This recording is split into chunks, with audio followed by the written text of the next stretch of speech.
পাকিস্তানের খাইবার পাখতুনখোয়ায় ফের শক্তিশালী এক বোমা হামলার ঘটনা ঘটেছে।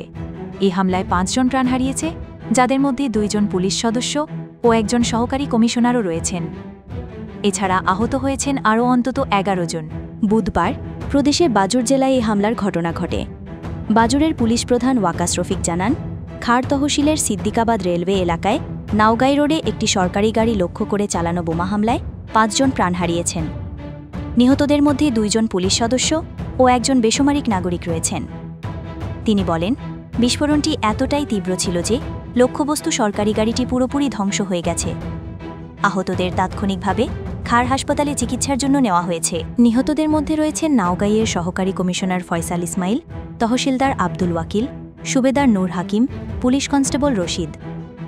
ঘটনার পর এলাকায় নিরাপত্তা জোরদার করা হয়েছে এবং উদ্ধার কার্যক্রম অব্যাহত রয়েছে বলে জানিয়েছে কর্তৃপক্ষ। প্রাথমিক তদন্তে ধারণা করা হচ্ছে, সহকারী কমিশনারের গাড়িকে লক্ষ্য করে এই হামলাটি চালিয়েছে নিষিদ্ধ ঘোষিত গোষ্ঠী তেহরিক-ই-তালেবান পাকিস্তান (টিটিপি). খাইবার পাখতুনখোয়ার পুলিশ মহাপরিদর্শক আইজি জুলফিকার হামিদ এই ঘটনায় মালাকান্দ অঞ্চলের পুলিশ কর্মকর্তার কাছ থেকে তদন্ত প্রতিবেদন চেয়েছেন এবং নিষিদ্ধ ঘোষিত তেহরিক-ই-তালেবান পাকিস্তান (টিটিপি) এর বিরুদ্ধে গোয়েন্দাভিত্তিক অভিযান জোরদার করার নির্দেশ দিয়েছেন।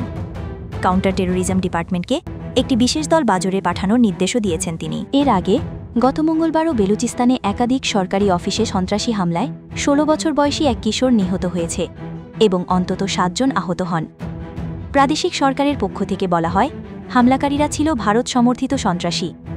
তাদের বিরুদ্ধে নিরাপত্তা বাহিনী পাল্টা অভিযানে অন্তত ২ জন নিহত হয়েছেন।